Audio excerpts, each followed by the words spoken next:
Hari ini kita akan mempelajari dampak lain dari gempa bumi selain tsunami yang kemarin sudah kita pelajari. Nah, apa ya kira-kira? Dampak lainnya adalah kebakaran. Kok bisa begitu ya Bu Katrin? Nah, saat gempa bumi, bangunan akan mudah runtuh atau roboh, sehingga aliran-aliran listrik yang ada di luar atau ada di dalam rumah itu dapat terputus dan mengakibatkan konsleting listrik dan keluarlah percikan-percikan api. Atau bisa jadi ketika gas yang ada di dalam rumah meledak dan itu juga menjadi kebakaran. Nah, selain kebakaran bangunan, ada lagi nih kebakaran di hutan. Kenapa ya kok bisa di hutan? Nah, pertanyaan yang bagus. Kebakaran hutan terjadi karena adanya orang-orang yang tidak bertanggung jawab, seperti meninggalkan percikan-percikan api atau titik-titik kecil api. Seperti apa itu Bu Katrin? Seperti putung rokok, atau mungkin ada orang yang saat berkemah dan tinggal di hutan atau gunung lupa untuk memadamkan apinya, sehingga apinya membuat kayu-kayu dan daun-daun di sekitarnya ikut terbakar. Nah, gitu. Kebakaran jadi membuat udara kita kotor kan? Sekarang Bu Katrin mau menceritakan tentang kebakaran hutan. Jadi ceritanya ada seorang anak yang akan berlibur di rumah pamannya di Jawa Timur. Jawa Timur tuh mana Bu Katrin? Ya, deket-deket sama sini, sama Surabaya. Ya, di Jawa Timur. Tempatnya dingin. Kira-kira di mana ya? Ada yang tahu? Di Malang, betul sekali. Di Kabupaten Karangkates namanya. Dongeng ini dibuat oleh Kak Elisa yang akan menceritakan nanti Bu Katrin ya. Tunggu sebentar, Bu Katrin akan memanggilkan tokohnya. Siapa ya?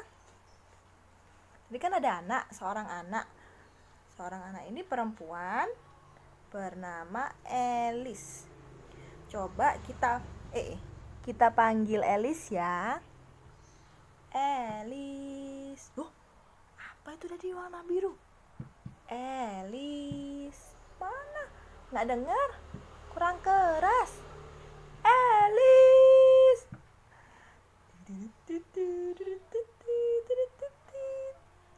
Hah? Siapa itu? Kita panggil lagi yuk. Elis.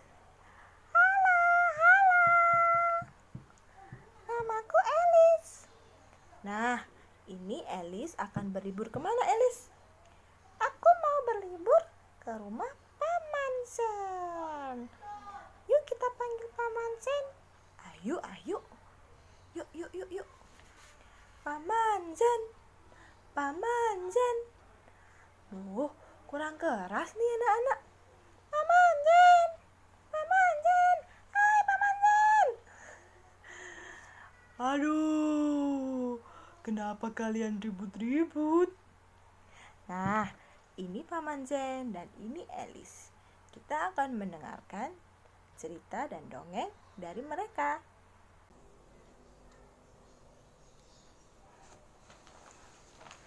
Akhir pekan kali ini, Elis akan menginap di rumah adik ayahnya di Desa Karangkates, Kabupaten Malang.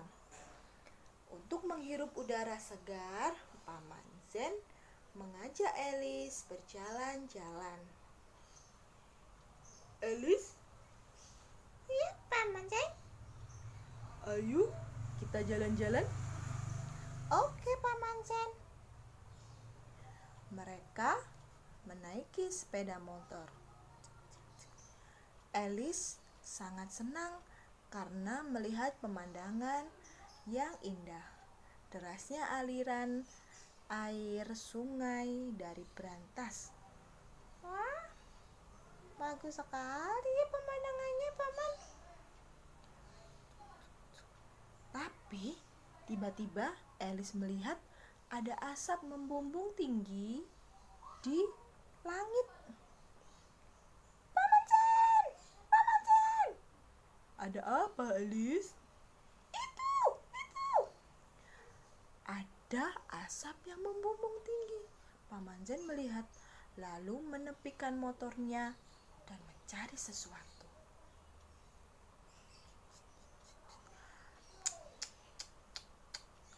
Masih ada orang yang sembarangan dan ceroboh membuang putung rokok di sini.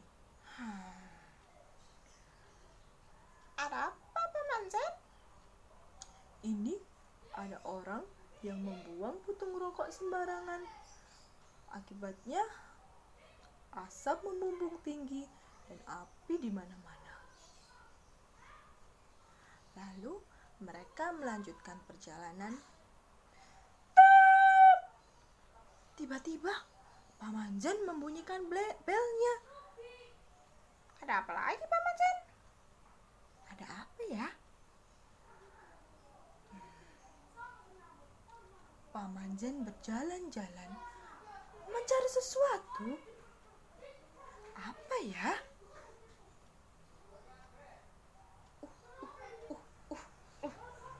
Paman Zen menginjak-injak tanah. Kenapa, Paman Zen? Kenapa Paman Zen menginjak-injak tanah? Ada putung rokok lagi. Aduh, bagaimana orang-orang ini? Akhirnya mereka melanjutkan perjalanan dan menghentikannya di padang rumput yang luas. Ngeri ya, Paman. Alice kalau melihat asap seperti itu jadi ingat peristiwa yang dulu. Kita terjadi kebakaran hutan dan asapnya hingga ke negara tetangga. Iya, maka dari itu kita harus menjaga hutan kita agar tetap sehat, bersih, dan jauh dari api. Alice mengangguk-angguk. Tandanya dia mengerti. Tapi bagaimana caranya, Paman Zen? Ya, kita kalau tidak bisa membuat hutan lebih luas, kita tidak boleh merusaknya dengan sembarangan membuang putung rokok atau melupakan mematikan api unggun saat kita berkemah. Oh, begitu. Nah, ketika dari rumah Paman Zen dan berjalan-jalan, Alice kembali ke rumahnya dan bersekolah. Alice bertemu dengan teman-temannya dan menyampaikan bahwa mereka, Alice dan teman-teman, harus menjaga agar hutan tidak terjadi kebakaran. Bagaimana caranya ya? Kita harus menjaganya tetap bersih, jauh dari api. Iya, jauh dari api. Kita tidak boleh merokok dan membuang sembarangan, apalagi kita lupa mematikan api unggun saat ada di hutan.